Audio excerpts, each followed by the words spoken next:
nice. Okay. There was this ceremony, which probably Pushkar was part of at different times, where there would be two lines of devotees outside the temple. That was LA. And Srila Prabhupada had a basket, and I think he would go over to one line and the person would put a flower in his basket and he'd put a flower in the person's hand and he'd go over to the other side, I think. I'm not sure. And there's videos of it. Okay, so when he came to me, I was working in my drum shop. When he came to me, I just felt that I couldn't take a flower and give a flower. I bowed down and reached up to put my flower in his basket. So somebody who was watching told me after that he started laughing, and he took a handful of flowers from the basket and put them in. I could feel his fingers on my head. It went like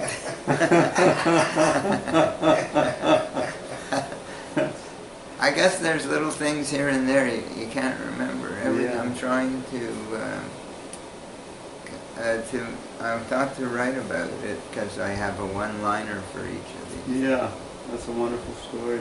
Whatever happened with the Mridanga shop? Did you, how long did that go on? After Srila Prabhupada left, passed on,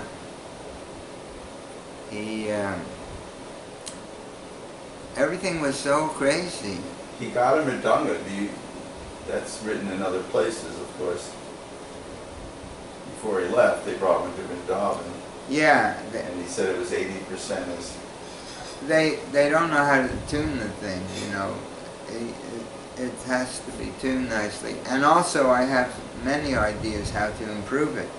But...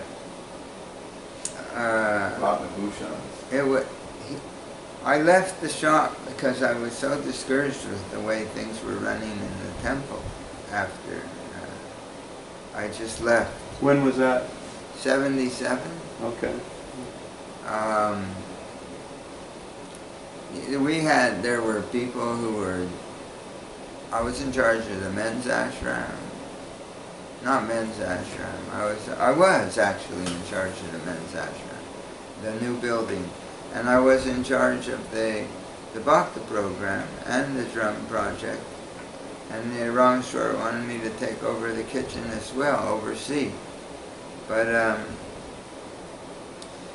I wanted to throw this guy out of the Bhakti program because he was gay and he was disturbing the other men at night. And Rameshwar refused. We have to... And then there was one guy who was working, he was good, like a builder type of guy, but he would go out and get drunk and he would smoke cigarettes. He'd go out to smoke. And I said, what? I said, Srila Prabhupada always talked about that if you add water to the milk, it's no longer milk. And that we should, you know, get the cream, and we're Brahminicals. And I said, you got these people living here, and they're alcoholics, and you know the guru thing. It was a great shock to me that these men should posture in this way. I don't mind them trying to administrate or whatever. I don't mind them being leaders. I don't even mind them giving initiation, but let us be honest and say we're neophytes just like the rest of you, but we've been placed in charge, and we're trying to carry on all together. Why should we, you know? It's ludicrous, you know. And one by one, you know, it became revealed. They felt so. It was so disturbing to my mind, so I left LA and went out to get a job for the first time since you know, and I was about 40 or so, I think. I don't know, and I had joined when I was 25. So I don't get all the math right, but so I had trained other people to make the drums, and the fellow I had trained, he died. He had, I think, diabetes. Yeah. So His brother took over. his brother took over, And he's still doing it. and he's still doing it. That's amazing. Ratna His Bhushan. older brother took first initiation from Prabhupada. His name is Manu Priya. Yeah, he was a beautiful person. He was so humble, and he was an artist too. And he could do airbrush work, you know. He used to paint some of the drums. He did.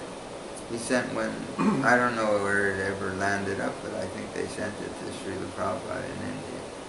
But he would be trudging around the shop, you know, just trying to move his feet. He'd go to have his dialysis. The last place he should have been was being exposed to that fumes and that resin. That's who he was, but he was really a sweet person. And then he taught his brother, I guess. And I tried to get in touch with Ratna Bhushan, but he wouldn't. He clammed up. He wouldn't talk to me. It's like, I got the drums now. But I have lots of ideas. Number one, that drum should not be sold for profit. Oh no, you're not going to convince anyone of that. It After should- they work on it and It they should be sold for at cost. Number two, that I could make the drum for half that price. They don't have to stick with those materials, and I have what's the word? Different way. I can make the drum differently and use less material. Have you ever seen the ones Pavamana was making that were regular mridungas, but they had adjustable heads? No, I didn't. I know that he was. Oh, they were plastic with regular heads, regular mridunga heads, But not plastic heads. They got regular heads here in the temple. What are they good for in this kind of humidity? Right. It's not practical. You can take those fiberglass things and take them out in the rain and leave them in there. You can float them in your bathtub. Drop them off the roof. They'll still play the same, you know. Not that they can't be improved, they can, but the tendency is they wanted to start selling them. They wanted to get them out the door. They wanted to start bringing in income. They didn't want to bother with research and development anymore. But I know that the drum can be improved a lot and to sound more like a mridanga. And be more stable too. And they're not standardized. Each one has a different shell thickness and a different sound. Some of them sound nice, some of them sound terrible. Because they're not, fiberglass is not the way to go. There are other plastics that could come out of a mold that each shell is identical and they have the same. You sure they're not doing that? Oh, I know they're not doing it. I know how. Fiberglass, you shoot it in with a gun. And no two shells are the same. Besides, we weren't doing that. We were farming it out to some place in Tijuana or something like that. They don't make the shells. Then this other guy tried to do it in the Philippines, the Tilak mridanga. I don't know if you're aware of that. I know several parties have tried. I heard that they were making them in Hungary. But he couldn't make a drum. It's not that it has to, that if it looks the same, it's going to do. There are dynamics in there that are critical, and you have to love the instrument too and want to make a sound. And he said he was looking for me for 2 years while he was putting thousands of dollars into it in the Philippines, and he couldn't get the drum to sound like a Balaram drum. You know. He gave up now. No, they're putting them out, but I have 3 or 4 of his drums at home. He sent them to me and said, "What's with these drums? Why they're not working? Give me some feedback." You did. I told him what I thought, yeah.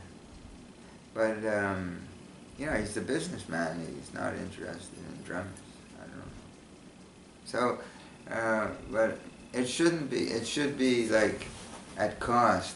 Srila Prabhupada, I didn't tell you on the tape, but Srila. Oh, it's still recording. Yeah. Oh, really? Yeah, it's still on. Srila Prabhupada said the day will come when there will be massive Sankirtan in the streets of all the big cities. And he said, and they'll want drums, and we'll give them drums. Make these drums, you know. Wonderful. So we, you know, where we are along that evolution. It's an important part of the Sankirtan. It's amazing. So, I never knew you were tied into it like that. Yeah. Well, he's the guy. Yeah, I never knew that. Yeah. but it was Srila Prabhupada's vision. Yeah. All I did was put myself there and really try, and somehow Krishna helped. You showed an interest, you know, and you showed the interest, and Srila Prabhupada was fanning it for you and wanted you to really do it. He knew you were the right man for the job. Well, the other people came, but Yeah. they weren't apprentices to the drum makers. They wanted to sit with clipboards and make drawings and ask questions through an interpreter. Mm. Like they would say, why does he do it like this? Why doesn't he do it like that? And the interpreter would ask the drum maker. And the drum maker would, you know, sort of look into space, you know, and he considered it. And then he'd say, my father did it this way. Yeah.